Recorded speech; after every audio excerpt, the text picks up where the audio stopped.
Hey, what's up, everybody? It's Andre with AndreReese.Biz. All right, guys. Want to talk to you guys today about devaluing degrees. But first of all, I want to talk about two other topics real quick. It's a quarter zip phenomenon, and let's also talk about the Trump Mamdani meeting that just took place at the White House. So, and I think today is Tuesday. It's I think roughly about 1 o'clock. So the temperature is about 55 degrees out here. Got my standard outfit on. Brother's doing well. And I'm just gonna go ahead and do a quick, I think it's probably gonna work out to about 14 miles today. I'm gonna head down to the James River and hit a couple of islands down there and work my way back. So I'm looking forward to it. I haven't ridden at all out here. We did do a ride when we were out in San Diego. So my brother's pretty happy to be back on his bike, you know, for sure. So let's go ahead and jump right into it. So let's talk about the quarter zip movement first. Man, this thing has taken off like crazy on TikTok. And I absolutely enjoy seeing this. So what is this quarter zip movement? So, and I think pretty much there's only a handful of fashions that a man can have. And a quarter zip has always been around for multiple decades. And if you're not sure what a quarter zip is, it's generally just a pullover with a, actually let me slow down here.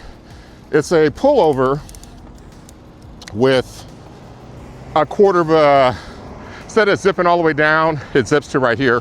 Matter of fact, the zipper on this wasn't broken right now. This would qualify for a quarter zip. So there's a lot of quarter zips that are seen as being a little bit fashionable. You know, I think probably one of the bigger brands you're gonna find out there, you're gonna find, you know, the Polo, Ralph Lauren quarter zips. They've always been popular. They're very clean, very elegant. They got a nice zipper on them. And from there, you know, it's got the small but distinguishable, you know, logo for Ralph Polo. And so, you know, and so that's what this is really all about. It's about young black men that are choosing to dress nicer now. So, and you know, fashion within the hip hop movement and a lot of what is preferred by young black men, and trust me, I've been there myself, you know, may not follow a lot of the society norms. And so now fashion has kind of migrated itself. Let me get by this guy up here. Okay. Fashion has kind of migrated itself to a lot of sweatsuits, pooh shiesty mask, you know, that type of thing. And somewhere along the line, you know, there was a few brothers that got together and said, you know what, we're not going to dress like, you know, people kind of expect us to dress. We're gonna try something new. And thus the widespread quarter zip movement as we see it today was born. So who started it? I'm not even sure. Who's taking credit for it? Not even sure. But it's definitely a young black men trend. Here, hang on a second. Distance 1.0 miles, duration 6 minutes and 15 seconds. So just hang in there. My counter is going to be popping off about every mile of ride. So young black men right now are heavy on this trend. I'm enjoying watching all the different TikToks that are taking place, you know, so I encourage you guys to show these brothers some love. If you go to TikTok and type in hashtag quarter zips, you will be brought up to speed on the movement quickly. And I'll tell you, you know, when I went shopping the other day with my daughter, a lot of the stuff that she's picking out and wearing now, because there was a point where that whole skinny jean trend took over, and everybody everywhere, it started with the ladies first. They always have, you know, tight clothing, but fellas were getting skinny jeans also too, and they were skin tight. And I think at one point, matter of fact, I have some skinnier type jeans that I have that are made out of like a spandex material, you know, so that's out of style now. You know, and the pants that I was wearing before them were semi-baggy, so they were baggy at the legs and baggy down at the bottom of my feet, you know. And so when I was out shopping with my daughter, guess what she's buying? So I think they were called Wow baggy jeans, and she's out there shopping and getting the latest trend and not even tripping, not realizing that we've already done that before. And I think within fashion, it's a very, very finite amount of clothing that you can have variations. So when it comes to pants, they either have rips in them or they don't. They're either bell bottoms or they're not. They're either baggy or they're skinny, and you know, slight variations of everything within that and in between. So it's nice to see that the fashions continue to rotate, and I kind of like, man, I should have never got rid of my baggier jeans. So how you doing? So not jumping in on the trend and trying to go out and buy new clothes. I'm just gonna keep rocking what I got, you know, because at some point the trend will change again. So, and when it comes to a lot of the hip hop fashion right now, you know, if you kind of look back on hip hop fashion from the late 70s, early 80s, it's kind of cycled itself. And I would say probably, and it's probably pretty homogeneous now, where everybody's wearing about the same thing. So this came up a little hill, breathing a little bit heavier here, but give me a second to have everything kind of smooth out. So here, I gotta get across the street. Give me a second here.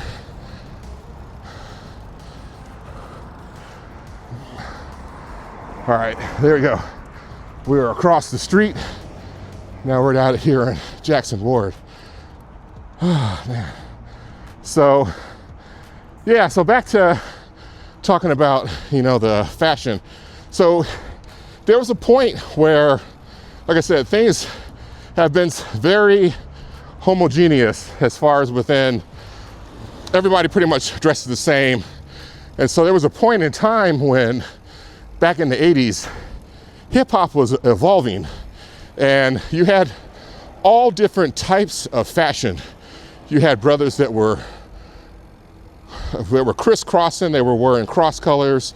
So crisscross came out with a trend where they essentially wore all their clothes backwards. They had stuff that was baggy.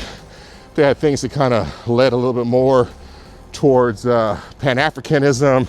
You know, I remember even myself having a Zulu shield and wearing material that had, you know, kente and dashikis, and, you know, there was people walking around with onks, and so there was like a whole variation. There was also like the preppy trend as well.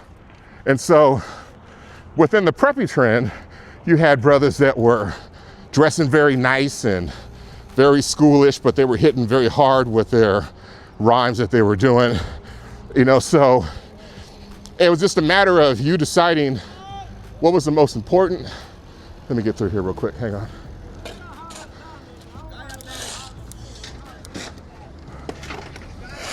Okay, here we go. So you had, brothers that were wearing, fashion that was, a lot more preppy. I had a kind of a tendency to do that. They also had the brothers that were wearing like athletic fits, where it was kind of like the Fresh Prince. It was spandex, biker shorts, loud colors, so all this stuff within the hip hop fashion were all emergent at one time. You kind of look at how, hang on a second. Distance 2.0 miles, duration 12 minutes and 21 seconds. Yeah, and so you had people like MC Hammer that were wearing bike shorts and, muscle shirts and, wearing suspenders with their bike shorts or their spandex. There were bright colors, so all this stuff was happening all at one time. And so nowadays, the typical fashion you're gonna find is gonna be, and like I said, there's no universal truth, but a lot of what you normally would see, you see a lot of cats that are wearing sweatsuits, and we even had that too. We had the sweatsuit movement. There was, Todd 1 was really popular. I know I tried to get sweatsuits that looked very similar. I didn't have the money to buy Todd 1, but LL Cool J used to wear that brand all the time. So nowadays you see a lot of brothers that have migrated towards the white shirts, white tees. They also have sweatsuits on, Nike Tech. You see cats wearing Pooh Shiesty masks, which is essentially just a ski mask. I think there was a rapper, Pooh Shiesty. I think he might have got arrested and went to jail or something, but he was one of the ones that started pulling on that trend, and it just spread like wildfire. And I'll tell you, the pressure to be a young black man in this country is immense, and it's immeasurable at times. And because, you try to do the right thing, dress the right way, and a lot of times it doesn't even make a difference. So I can understand, why you just kind of go ahead and go with the flow. And I remember when I was in college, when I first started, it was like September, October, November of 1986. And that's right when the hip hop movement just exploded during the summertime. And I remember going to college at Ohlone College, and I was so happy when I was walking through the quad and I had a beeper, I had on bright colors. I remember somebody saying, I know that guy's a drug dealer. So it made me feel like a cat growing up in the suburbs, to have somebody think I was a drug dealer at the time. That's what Hollywood and what the media was selling, and I wanted to be involved and participate in that. So, I say all this to say, when we went on the HBCU college tour, there was this one cat on the bus, and everybody liked him. He was a nice guy. He had all the lyrics, he had all the cool clothes, he had cash in pocket. So brother was holding it down, and he played sports, and he was tall. He was trying to figure out,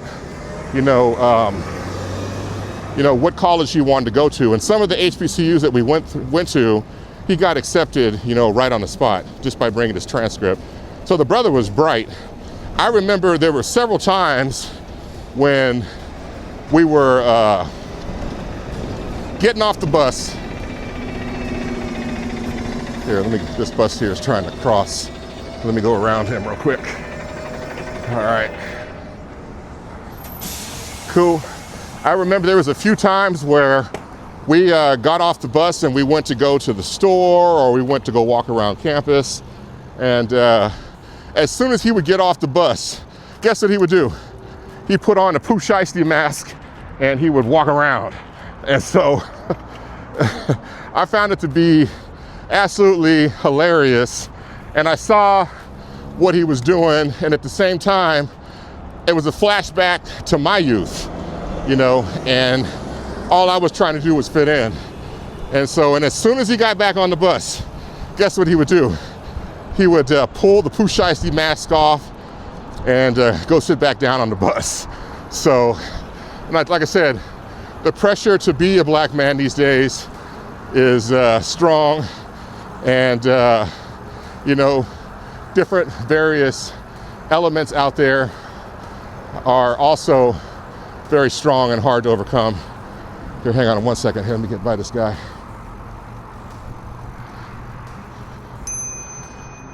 On your right.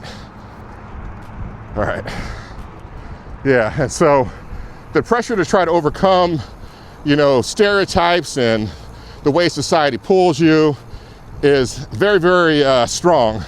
And which makes me very happy to see that, you know, it's like, if you look at the current fashion situation, it's one of those things where it's like, well, where else can they go? And it's like, well, we're all the way up against the wall. Even like with stuff like sagging, you know, that started, you know, people would sag just a little bit, sag a lot more, then people would sag around their hips where they would wear shorts. And at one point people would joke and say, hey, at some point people are going to be sagging with their pants down all the way on the ground. There's even some songs about it. But once you hit that limit, where do you go? And so I say all this to say, I am happy that everything is rebounding the other way, you know, and it brings great joy to my heart to be able to see it.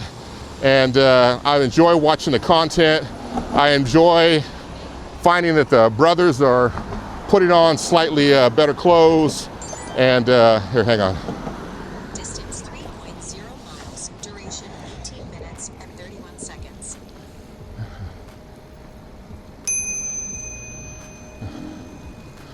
All right.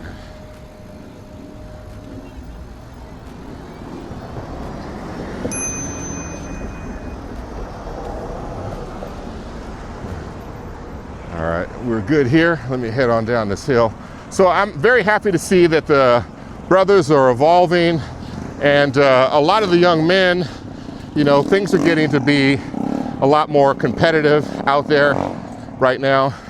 And a lot of us hate to admit to it, but what we do wear does affect how people perceive us. And I think people ultimately should be allowed to wear whatever they want to wear. You're not going to get any type of pushback on that from me. But there's a point in our lives when you're kind of young where you have to try to do everything you can to increase your odds of making it through. And if you can get in there, and if you can use the model that a lot of people that are foreign born will use, that are here in the country, they will come here and they'll work, they'll raise a lot of money, then they tap out and head back to their country, and they live like kings and queens. And so in order for you to get out there, and if you want to be independent and do whatever you want to do, you really got to be self-employed, you know? And so if you have to join the workforce and hustle and learn skills and, you know, learn how to deal with the difficult politics of being at work, and you know, I get it. So like I said, I wish all the brothers out there that are making it happen with the movement, you know, continue on. Proud of you guys. Do whatever it takes. And I'll tell you, for Christmas this year, there's a few youngsters in our life that will probably get them a quarter zip, you know, so, and maybe a tie to go along with it. So that's it. That's it on the quarter zip topic. So give me a second here. Let me get my breath back. I just climbed up a little hill. Oh, man. So, all right. So the next topic I'm going to talk about before I get to the final topic, which is devalue degrees. Let's talk about Donald Trump and Mamdani. So, and as you guys know, I'm never, ever political with this stuff. I try to talk right down the middle and discuss various perspectives. And when it comes to just life in general, so you guys can kind of get my understanding, I watch CNN and I also watch Fox.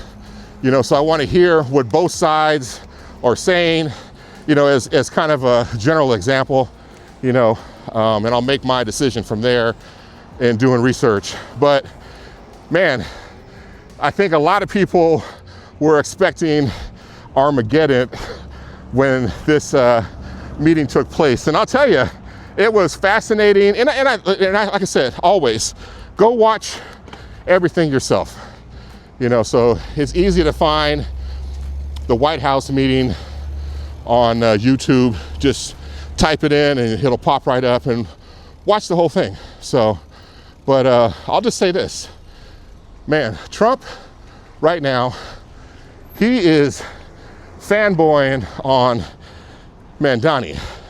And I think everybody really saw that. I can tell you, he generally likes him. And I think he sees a lot of himself in Mamdani. I know a lot of people don't want to hear that at all, but I think he does. And he kind of alluded to it in his discussion. He was like, hey, nobody even thought you were even gonna get any votes. Then all of a sudden you had 1%, 5%, 10%, 15%, 17%.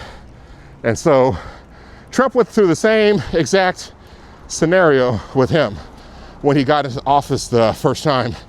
Nobody thought on the broader spectrum that he was gonna make it as far as he did.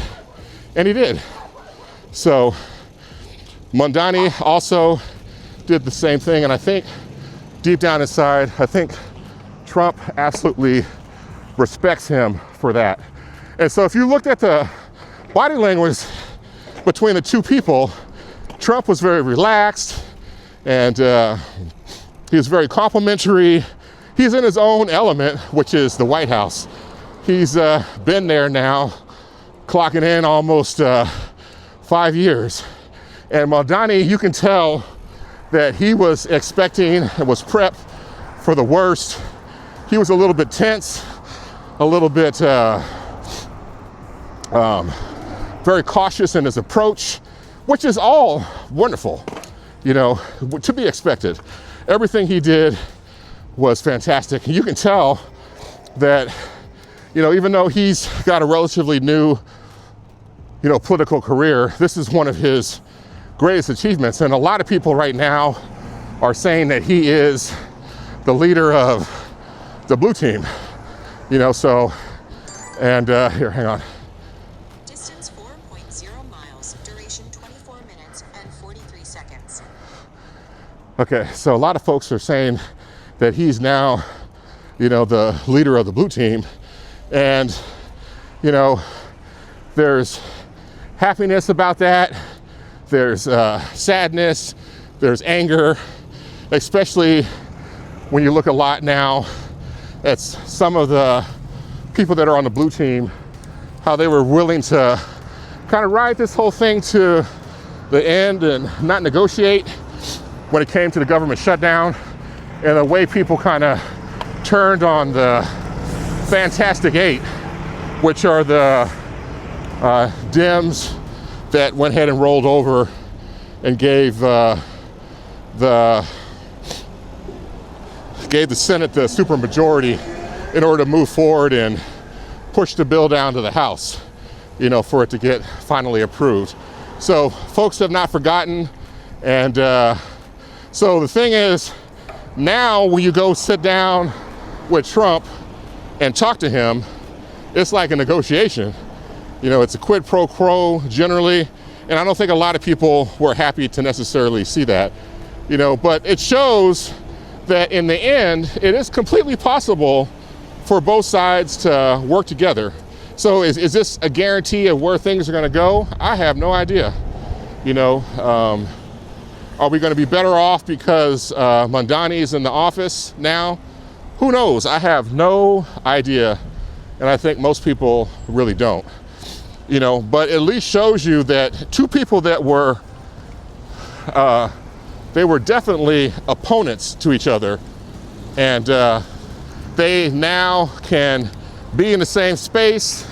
And you know, because at one point, you know, people were saying that Mamdani was a communist, and then they were saying that Trump is a fascist, you know, and probably about as far on the insult spectrum that you can go. And both of these guys that are supposed to be sworn mortal enemies, they're now talking, and Trump likes them. So I think that's the part where a lot of people probably may not be the happiest about. And so if you watch a lot of different things on TikTok right now, you'll see some people are like, oh yeah, Mamdani went in there and he owned it. And you know, other people are like, yeah, Trump dominated him, you know, and, you know, but in the end, I think after the last election, I think the one part that the red team forgot to really emphasize is affordability within the economy. And so I think based upon, you know, what Trump was talking about, he was saying, hey, we essentially want the same thing, we just may have a slightly different way of going about it. And because we have common ground, we could ultimately, in the end, we could come to some type of conclusion. And Trump really truly loves New York, and I think he really wants to have the best for the city, you know. And then kind of getting back to Mamdani, you know, he was, one of the things that Trump had said was, he's like, you know what, we've had all kinds of people in and out of this White House. We've had foreign dignitaries, we've had important people. And I tell you what, guys, you guys have not shown up to press at all. And all of a sudden, everybody's here for this meeting, you know, like we're trying to find out who shot JR, you know, back from the 80s, you know. And he was right about that, you know. And I think a lot of the people that were there, the press, they were trying to push the button and trying to get to the point where they could get something as a strong zinger, or, you know, a confrontation between the two of them, and have either side, the red team or the blue team, run with it. And that didn't happen, you know. That really didn't happen at all. And even at the point where one of the reporters brought up the issue about how Mamdani says, you know, Trump is a fascist, you know, Mamdani started to explain himself, and Trump's like, you know what, hey, it is what it is.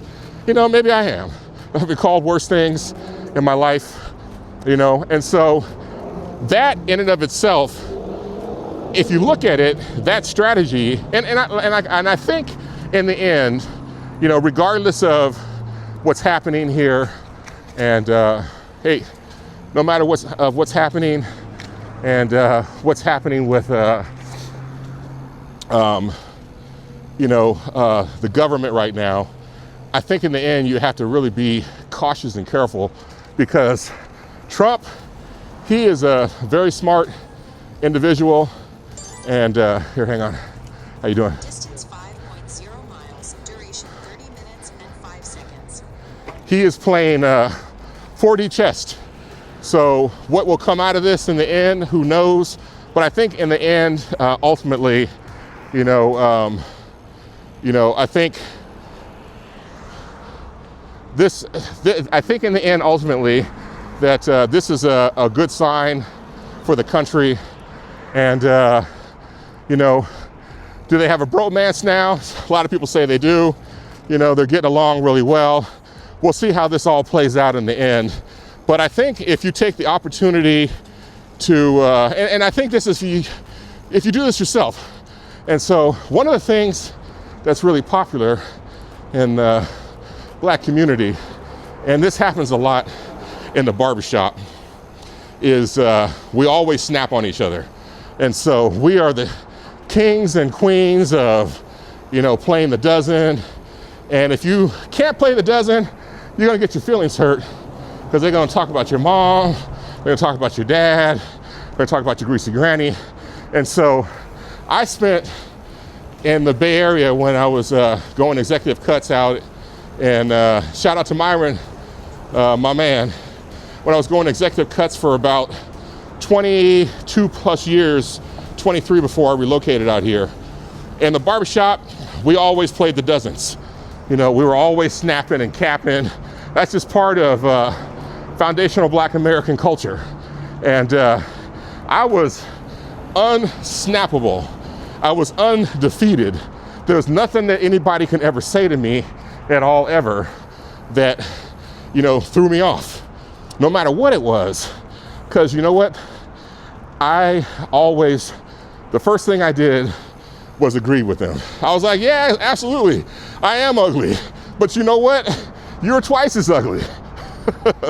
You know, so by Trump coming out and recognizing what a lot of people say about him, you know, and owning it, that definitely was a power move in the games of snaps. So it's something that we can all learn from in our life. You know, and we're not even talking about politics here. You know, if people don't like you or they say some negative things about you, hey, own it. Doesn't mean it's right. And then snap back at them. So that's exactly what he did. And there was one other time, I forgot what it was, where the press was trying to roast him. Oh, it was about, you know, if he's a socialist and believes in public transportation, how you doing, and all that good stuff, why did he fly to the White House? Why didn't he take a train? Why didn't he take a bicycle, an e-bike? Why didn't he walk? And Trump's like, come on, guys, don't be stupid. It's not an easy thing to try to get here from New York by those other transportation methods. So let's give the guy a break, you know. So in the end, what's gonna happen with this whole thing? I don't know. There's a lot of lessons that can be learned, and you know, how's the blue team going to take all this? Who knows? Because even within the red team and the blue team, there are extremes on both ends. So you're gonna have people on the blue team and red team that are more conservative. You're gonna have people that are a little bit more, you know, radical. And, you know, so each one of those groups have their own opinion. But like I said, in the end, it's, you know, in the end, it's we all have to do what's best for ourselves and try to do what you can to vote. But a lot of the people that expected things to turn out a certain way after the election was done, a lot of those preconceived notions have evaporated. You know, so nobody really expected this ever to happen. And that's the unusual nature of politics. So, you know, so I gotta try to get up this little hill down here. So give me a second.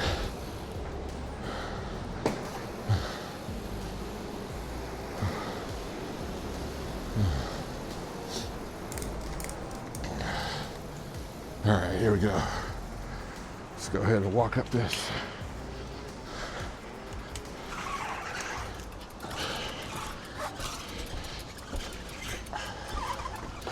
All right, give me a minute here. Just get up here. And I'll get back on my bike and finish up with the Mamdani discussion.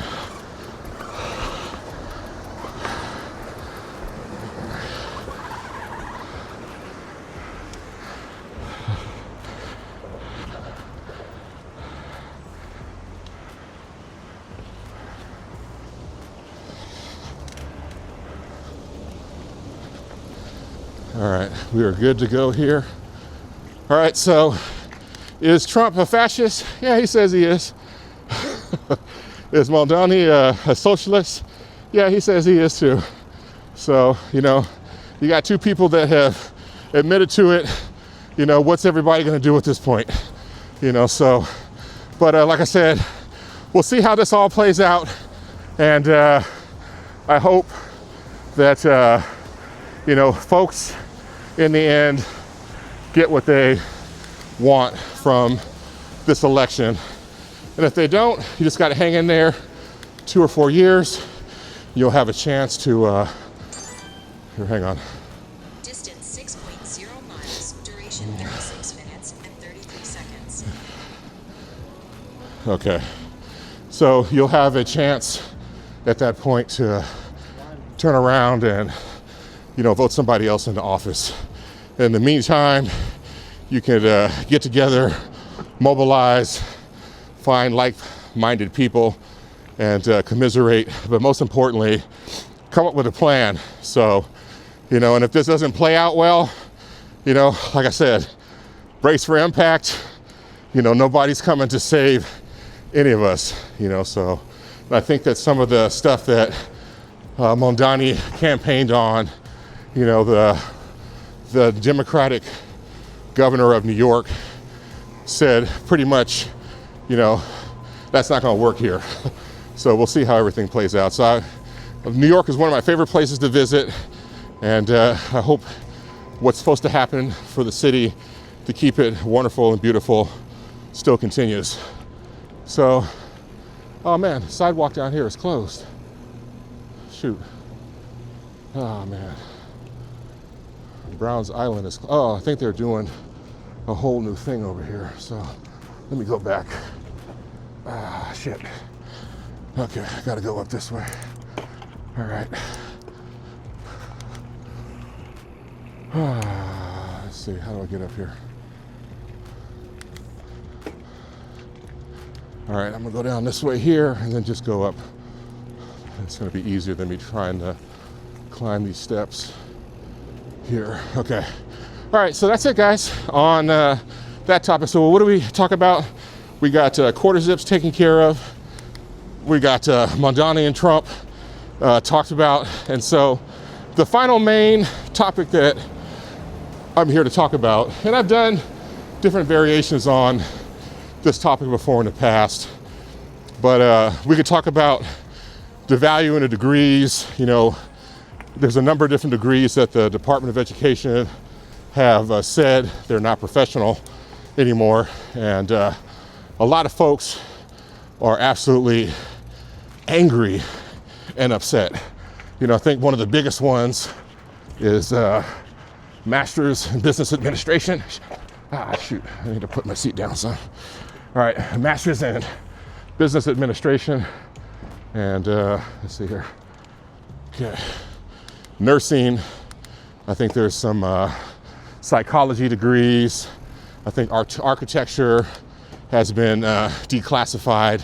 And so I've seen a ton of people that have posted and a ton of people that have expressed and that they are anything but not professional. And so, hey, did I say a master's in business administration? Because I have a master's degree myself.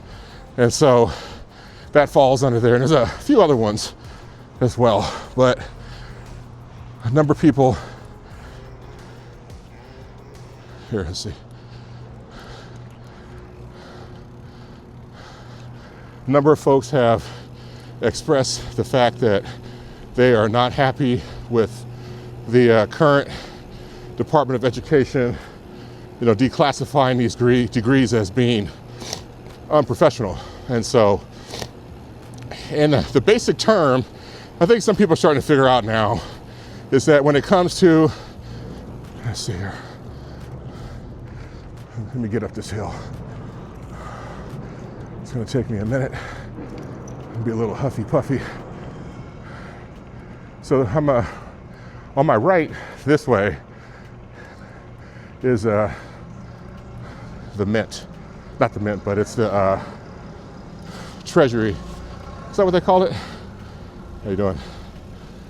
It's a Federal Reserve, one of the buildings here. So I think it goes way down into the ground. They destroy money probably there also as well. So, all right. So back to education.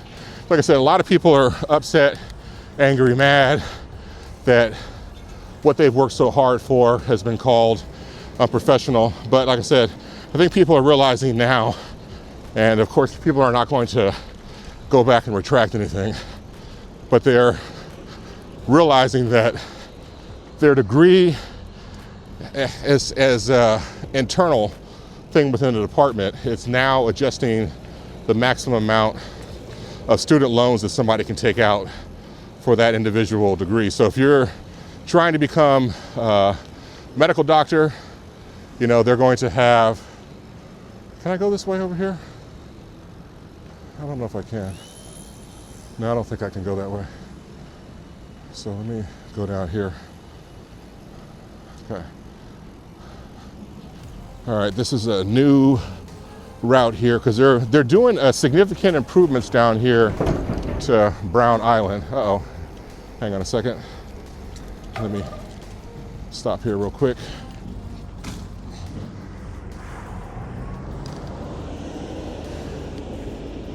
Ah, fuck.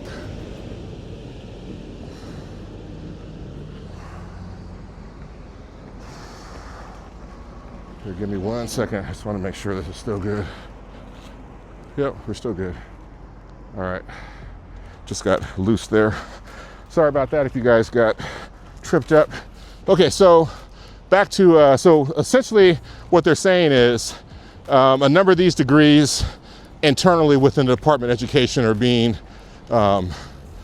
tagged down a little bit from professional to unprofessional, meaning that instead of being able to take out, you know, $200,000 worth of loans that are guaranteed by the Department of Education, they've now dropped those things down to, you know, 100,000 total. So I think a maximum is like 20,000 or 25,000 that you can take per year in loans.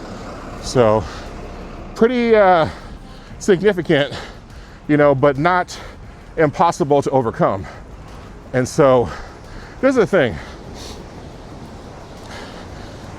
When they were originally talking before, this is like earlier in the year after Trump got into office, I think folks kind of played themselves a little bit.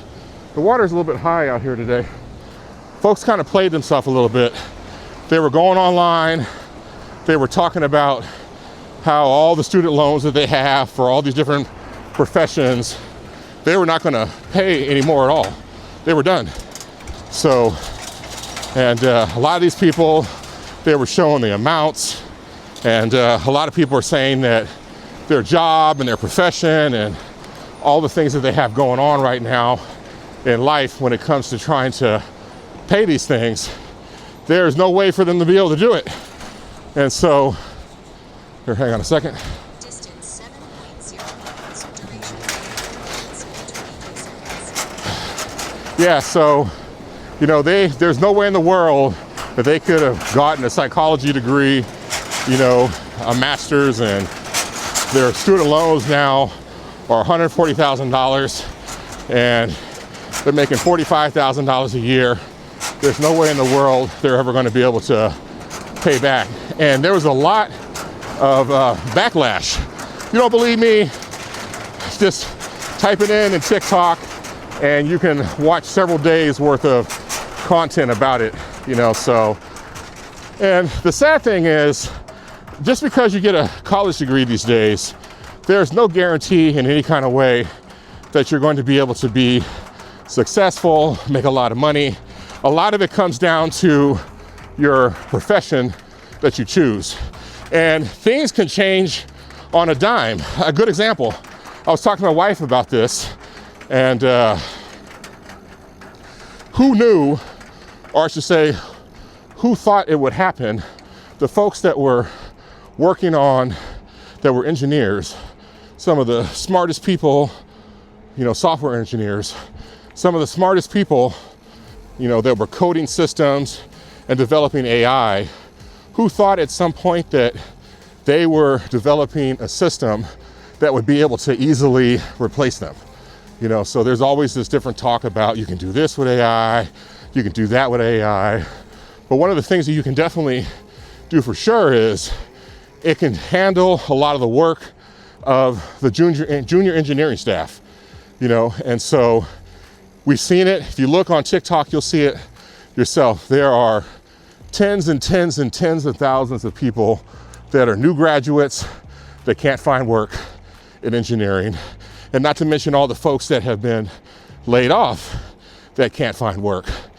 So like I said, there is no absolute guarantee that anything that you decide to do is going to be a guaranteed payoff. And so if you can get in and get, while the getting is good, maintain your lifestyle, and not have lifestyle creep. In the end, if things change, you've got the cash and the low-end lifestyle to be able to ride things out until the next change. So, here we are. So engineering is also one of those degrees that are no longer professional. So, it's very sad to see that, folks are really angry and upset about it, but that's good. Be angry and upset. Don't take it personal, because in the end, there's nothing you can do to change it. If you are contemplating going into these professions, that have been declassified, you can't borrow as much money against them, all good, still do it. There's no reason why something like that should change your dream.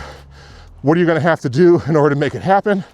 You're gonna have to bring more money to the table or choose a program that is less costly. And so I know with me, I graduated from my 4-year college and master's degree program. I think I had a total of like $30,000 in debt. And roughly $25,000 of that was my last 2 years of college, because when I went to Ohlone College, I pretty much paid for everything. Oh, man. And that was a community college, paid for everything out of pocket, but most of the other money came from my last 3 years of school, where I got a triple major, finance, marketing, accounting, and I incurred about 25 grand worth of debt. I made a decision. So at one point, the one thing I wanted to do, I wanted to get a master's degree, an MBA in business administration. So my original goal was to go to Stanford. I was, on that track to try to get my master's degree. That was my goal, because I went back to school as a continuing student. I realized I had to hit it hard. But when I was coming out of school at 32, or 20, was it 29? Yeah, I was coming out of school at 29. I was behind the game. So, and I had to adjust. I was like, if I work 2 years, that puts me at 32. And then I'd have to go back to school for 2 years. That puts me like at 34, 35. And let's see here. That puts me at 35. That's too late to be getting out of business school. So I chose another option. I decided to continue on my master's degree at Cal State Hayward University, where I got my undergraduate degree. And so I found a wrinkle in the system. And actually, my total degree cost me like 5 grand. That was it. The whole program. So it was 11 classes in order for me to get my master's degree in business administration from Cal State Hayward at the time, which is now Cal State East Bay. And so how was I able to do that? Well, when I first transferred to transferred to Cal State Hayward School, there was a ton of folks that were in my upper division classes, and I would talk to them. I was like, hey, so what are you doing? What are you studying? They're like, oh, my master's degree. I'm in the master's degree program. It's just repetitive over and over and over and over and over. I'm in the master's degree program, master's degree program, master's degree program. I already have an undergraduate in English. I have an undergraduate in science, some science field. I have an undergraduate degree.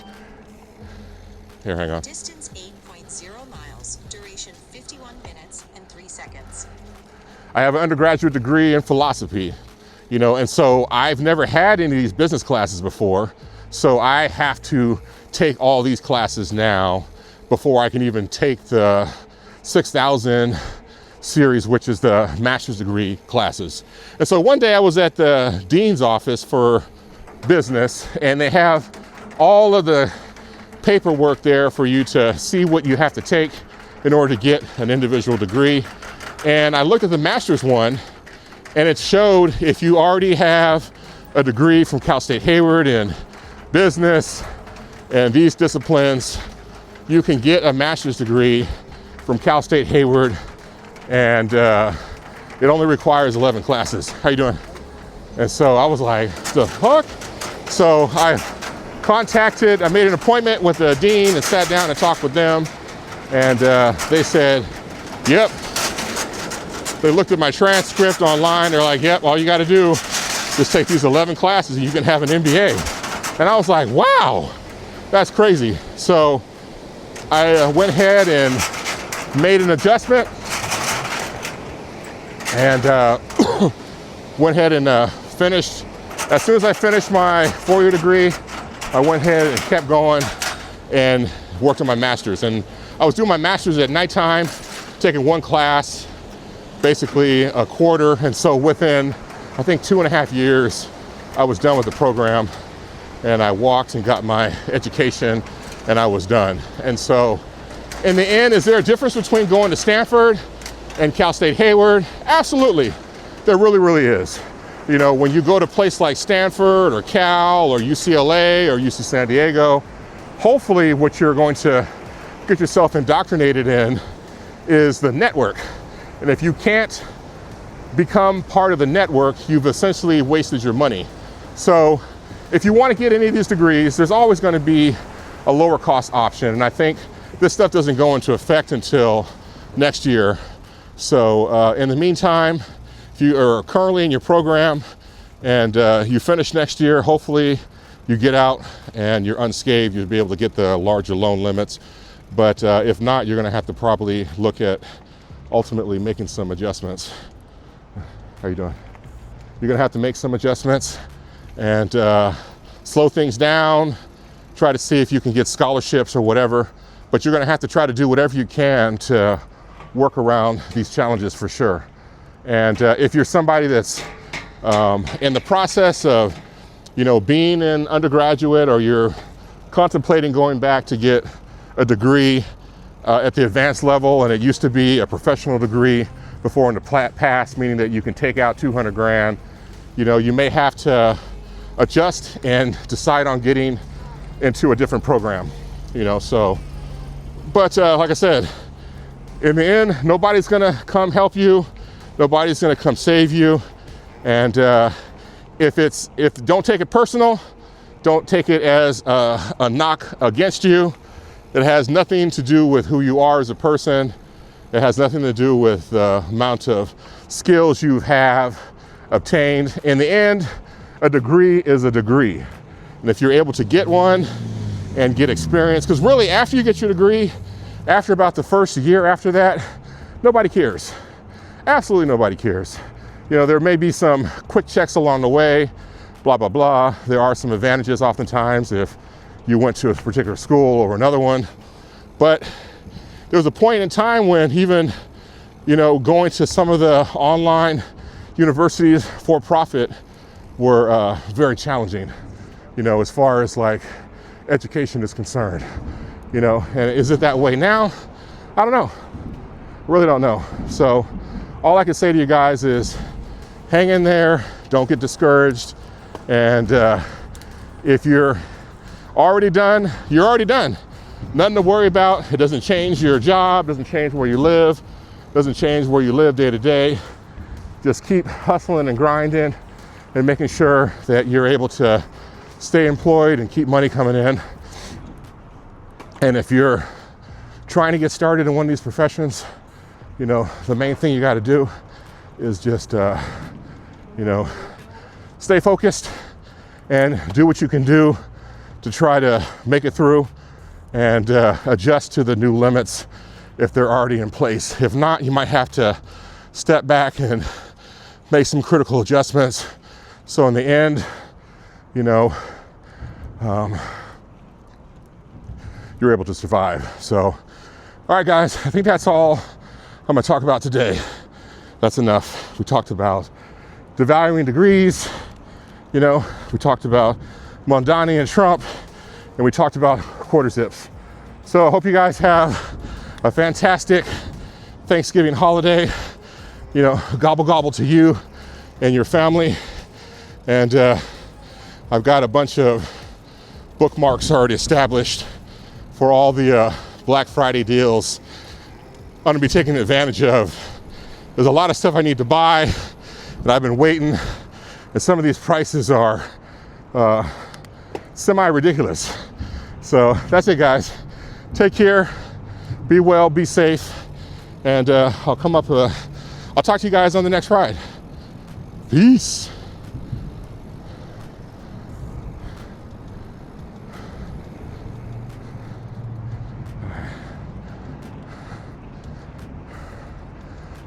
How you doing?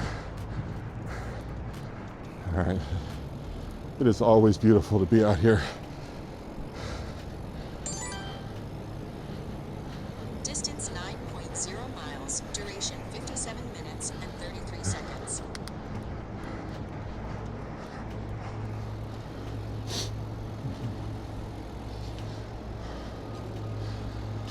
Hey.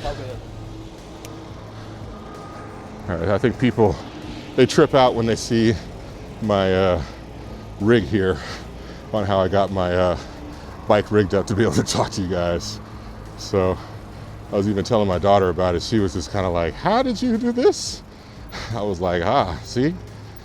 Hey, there you go. I was like, yeah. I was like, man, this is what I had to do. And so when my daughter thinks something is very impressive that I do, the most I get is huh. So, and I told her, I said, all this stuff that you see that you're doing now, I've already been through this whole thing. So that's it, guys. We're here. I'm gonna ride around and head back home, and then I gotta go to Costco. So I'm out for real this time. Take care, guys.